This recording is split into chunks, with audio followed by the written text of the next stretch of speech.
Welcome to Warmachine's Political Theater, a multiplayer arena requiring a blend of brains and brawn in order to secure victory. Plan your attack, make allies, defeat your enemies, then stab your allies in the back. This is Kommandant.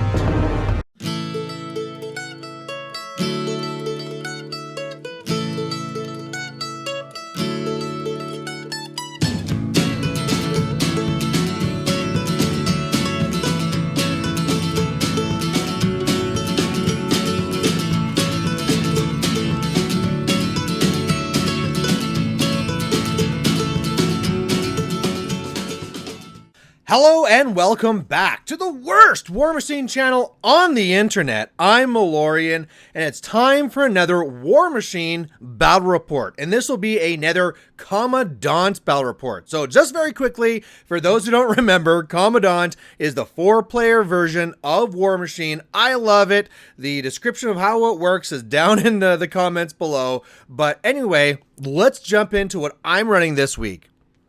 So this week, I'm actually running a list that was sent to me by a patron.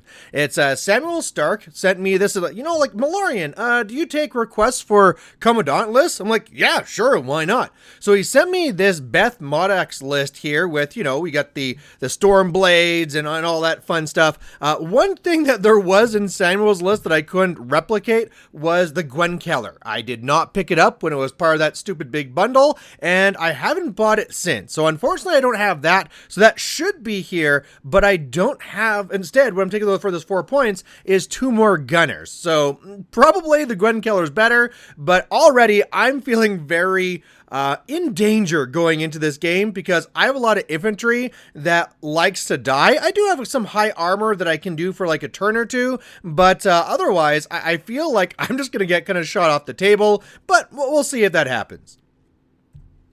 To my right is returning Daryl. He has here a Rahn list. So last time I played with Dexus and all the TK and all the board shenanigans. And this time he's doing it with Rahn. So I am watching this list very, very closely between, getting some fast scenario points and maybe setting up a quick assassination or two. I think that this list is a very dangerous one and one that I'm going to be watching very close. On the opposite corner from me, we have Adam returning, and this time he decided to try out here a little bit of Feora1. So I have not seen Feora1 in a very long time, and this is just kind of a build here with some more fire to go here and all that great stuff. There is one proxy here. He is still waiting to get his devout in, so that dervish is actually a devout, but I'm kind of happy that this is on the other side because Adam seems to be one of these guys just likes to let her rip. Politics is for other players. I'm just going to attack you. And so with me having these little things that can be lit on fire and bad things could happen to, sure, Feora, go over there, other side of the table. Meanwhile, to my right, I have Michael returning here with a Sorscha3 list. And this one, last time I saw this behemoth shot my gate from Infernals off with extreme prejudice. So we'll see what happens here. But he's kind of mixed up the list so that it's a whole bunch of little min units. So that's pretty interesting. And, no matter what, if there's a behemoth on there, some really nasty things can happen. All right, looking at the board here and how it all went, I got the roll to go first. That's fantastic. I should be able to get the first point. And basically when I was putting these things down, I put the building between me and Ron for a little bit of help. Maybe can block some of my things from being pulled over. I gave myself a trench. And then I was very, very happy to see that Michael put in that massive forest in between him and I. Now, it turns out that maybe he thought that arcing fire could go over the terrain and the models. And so he was actually trying to sneak one over me, but no, that's not the way it works. So luckily I have a little bit more protection. So yeah, first turn is just going to be basically go, go, go. Alright, so after my first turn, this is what it looks like. Basically, I put Desperate Pace up onto the Storm Blades. They're going to run up. After that, I go with Maddox. I'm going to be putting Snipe over onto my Reliant. I'm going to put a Sail over onto my Stormclad, and then Dauntless Resolve over onto the Storm Blades. Having Resourceful is going to be amazing here. Actually, Resourceful and Accumulator is probably going to mean I'm going to have a bunch of extra focus I'm not going to know what to do with. So either way, I'm trying to get up the board here, hoping to score an early point, and then maybe later on try and get like an assassination or something. We'll see. But for now, just getting up the board.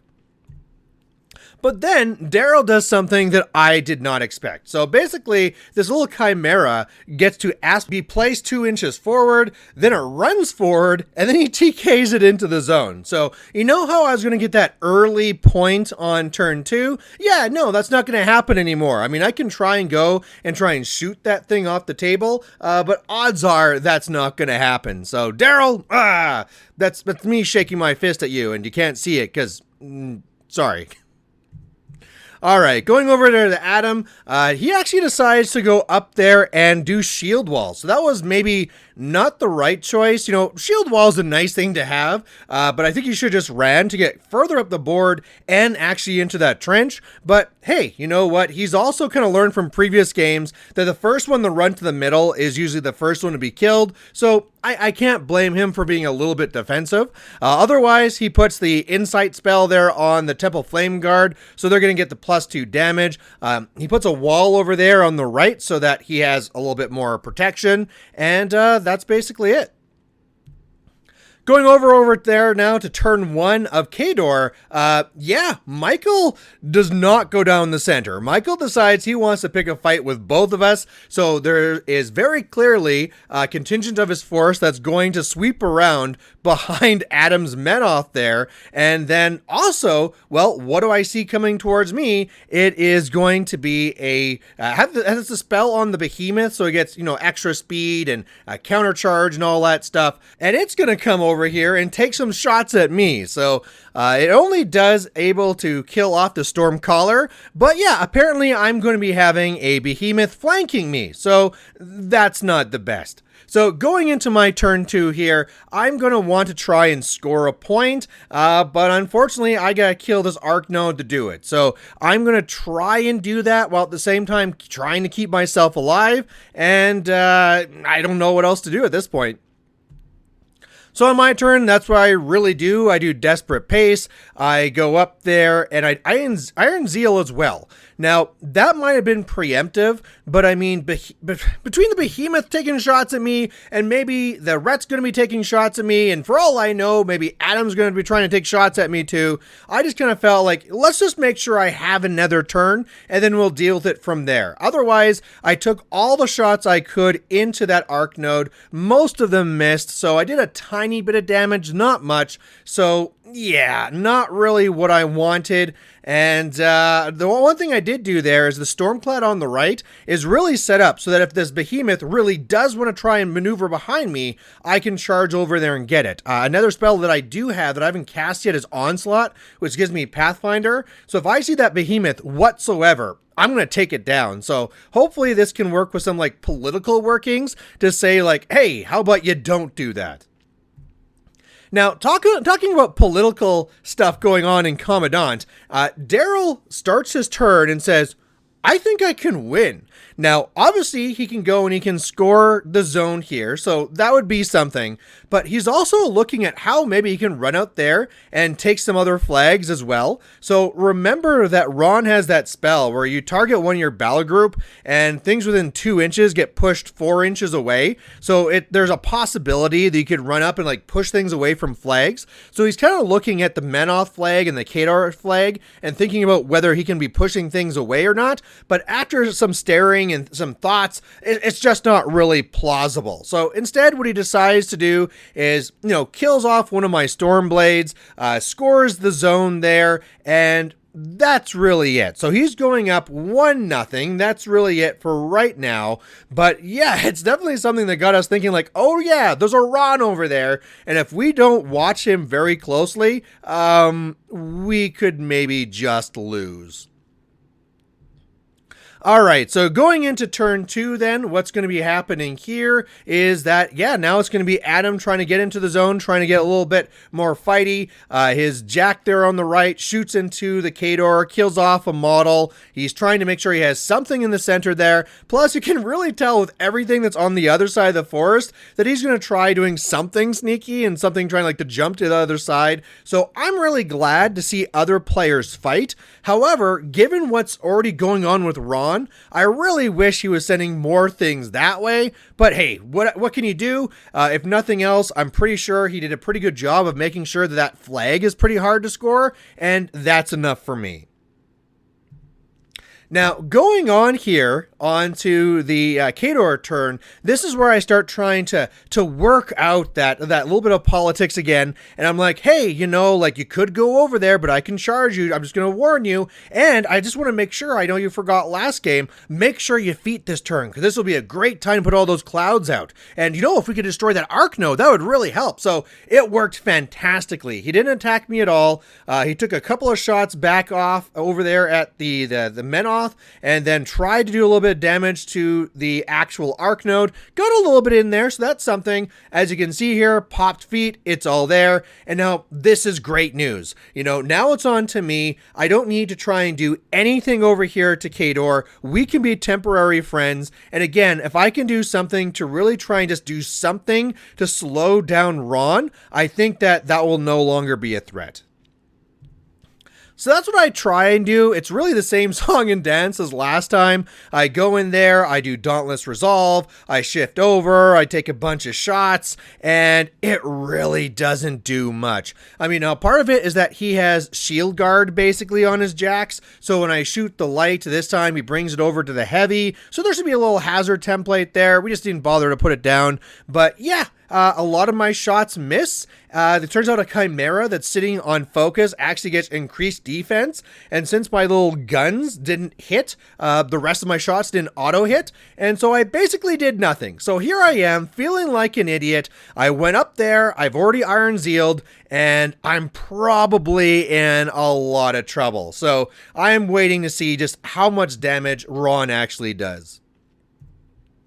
And what Rahn really does is clear out the zone again. So remember how I talked about where that spell where you can like push things away? That's really what he's doing here. So the two little chimeras, they run out, he casts the spells, pops the feet here, moves everything out of the zone. He really hoped that he could find some way to get another point, but it just wasn't really possible. So now he has 2 points, the rest of us have nothing. We can now not allow Rahn to get any more. Now, the good news is that Rahn is camping 0. And so that is something that is going to be a good opportunity to try and let us kill. Now, note that that's a camp 0 with a hermit and a shield guard. So he's not completely defenseless. And part of me is almost wondering if that's what he wants us to do, is go for an assassination, fail, and then open up ourselves for like an assassination. I don't know what Daryl's tricks are here, but either way, he's up 2 points, and we really can't let this keep going. So for his part, you know, Adam and Feora1, they go and try and do a little bit. They come over here, charging in, doing a little bit of damage, killing off some of the models, Silas, I guess, if nothing else. But if nothing else, it's like getting in that face and getting in the way. As well, he has some of the Temple Flame Guard popping over and still picking a fight with Khador. So again, you know, like, to me, given the threat on the board, I don't think that he should be fighting with Khador, but that is going to make it a lot easier for me to make friends with Michael here. So if Michael can see that Rahn's the threat, and very clearly Menoth is attacking him on his flank, he'll be a lot more open to be making deals with me. So as we were going over to Michael's turn, I said, look, I want to do everything I can to kill Rahn on my turn, but there is that hermit and that shield guard. If you can go and do some damage in there, I can kill off Rahn, and we don't need to be worried about that anymore. And he decided to take on the agreement, and that's fantastic. All right, so on his turn then, he comes up there and he starts trying to take his shots in. One misses, and then another one gets shield guarded over. So whatever, that one's kind of like moved off. It's it's something on there. Otherwise, like he charges in, he does some damage and stuff like that. But most importantly, he does nothing to me. So even though like he's going into those Temple Flame Guard, trying to kill some of them, he keeps on shooting back at the jacks of this battle that's happening at the very like board edge over there. He has not gone after me. And I think he's in a prime spot for me to now stab him in the back, because even though, yes, I need to go and take out Rahn, I have this wonderful Stormclad with a sail that has nothing to do but stare at this behemoth, and if I can take that behemoth out with feet, now I'm in a really, really good spot. So that's what I do. This turn goes mainly very well, except for one thing that we'll add here at the end. So this is going to be my feat turn. I do Dauntless Resolve. Pretty much I'm charging in there, assaulting. I actually managed to hit one of the shots, getting some damage in there. Before I did that, I take a shot in with my Reliant. That's the one that he's going to Hermit. So no damage, but whatever. And then, yeah, with the feat damage and charging in there, I'm able to kill off Rahn. So that's a point for me, and that's fantastic because now I have a point and I don't need to worry about Rahn shenanigans. And more importantly, look at the damage that I did with Dreyfus and the Stormclad. They go in there with that feat and I'm able to kill off the behemoth, I'm able to kill off the tanker, and I'm able to kill off the little chimera in front of me as well. Now, reminder, when you kill the caster in this format, all the jacks and beasts and stuff like that are basically autonomous, so they still get to actually work. So killing off these chimeras is actually fairly important. Now, the other bad thing that happened though is because of order of activations, I had to kill box myself. Kill box starts on turn 2, increases by 2 inches every turn after that, and I just could not move up past that and do what I need to do and be in a spot where I might not die type thing. So I took 5 damage on my caster. It's the way it has to go, but now I got a point in return. I'm pretty sure that Daryl will not be able to close it out, and I might be able now to either kill Sorscha or take that flag and then be in a pretty good spot to maybe steal this game.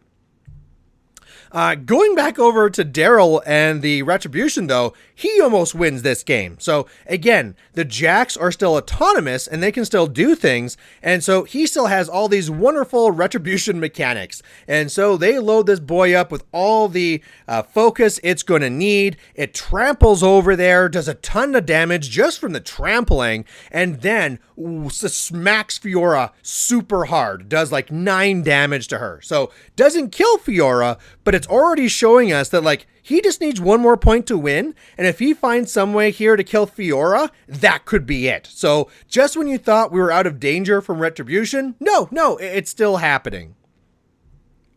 Otherwise, then, going over there to Adam and Feora1, they try and attack the Jack, but the best they could do is spread around some damage, so they don't even take any systems out, so that's unfortunate, and that was a lot of shots going into there, but otherwise, he does some real damage here in the center of the board and kills off a lot of the remaining things in there, so that's fantastic, because as things are starting to die in the middle of the board, that means that the center zone might be something that I'll be able to score. So again, I'm just loving this. As well, his typical Flame Guard on the right take out that other Jack, the Berserker. So Michael's now having a real bad time. Michael is down to very little models left.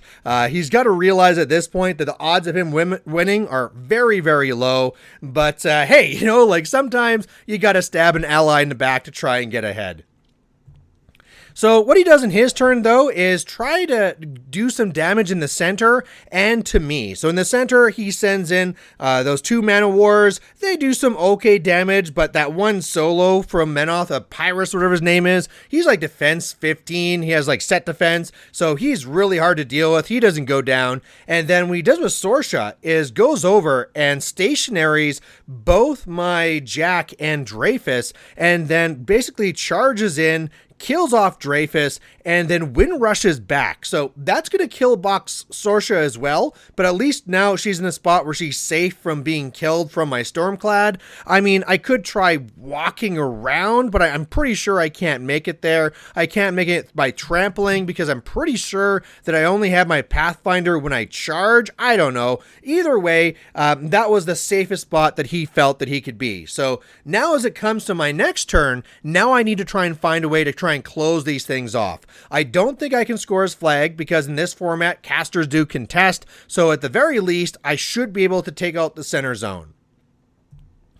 So that's what I focus on. I basically just ignore the K-door other than killing what's in the zone here. I'm able to charge in and start killing all these things, as well trying to clean up this flag because I still need to get one more point, and killing off the remainder stuff here around the retribution flag is probably going to be the easiest.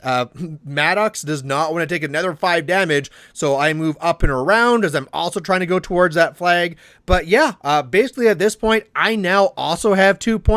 And so as I pass it over to Daryl, you know, like he needs to do something here. Otherwise, you know, like I'm probably going to take it. And on Daryl's turn, he sure does his best. You know, his mechanics come over here. He only has one that's really in range to give anything to the Jack. It swings out at Feora. Feora's, unfortunately for him, camping enough to stay alive, like with like 2 boxes or something like that. And so with that, he doesn't score any points. I'm still controlling the center zone. I think he kind of forgot about that. He had one mechanic that probably could have like found its way in there. But hey, you know, at this point, the game's been going on a while. Everyone's kind of happy with it ending at this point anyway. So hooray, Cygnar takes the win. So there you go, victory for Cygnar. And you know, Samuel, apparently this was a great list because I thought it was just going to get destroyed, and it did very, very well. Although I gotta say, I think the real reason that I won this game had nothing to do with my list and what I did, and more so into leaning into the politics. The fact that Daryl made himself such a scary threat, the fact that he even made that statement like, oh, I think I win this turn, really helped get the table to work together to kind of work against him, and more importantly, allowed me to get into a spot where Michael took the pressure off of me and allowed me to really jump into that advantage. So that's what I really think did this here, is more so the politics and not so much the list. But hey, at the same time, it was a fun list. It obviously would have been a lot better if I had in here Keller instead of those 2 gunners, but what are you gonna do? These are just the models I have. So there you go. There's another Commandant. I've been seeing a lot of people playing it and posting games on Facebook and around there, and that's fantastic. I love hearing this. If you have any questions about Commandant, please post them down below. If you have any thoughts about the format, the list, the game, anything like that, I love having these conversations. And otherwise, we'll catch you later. Bye.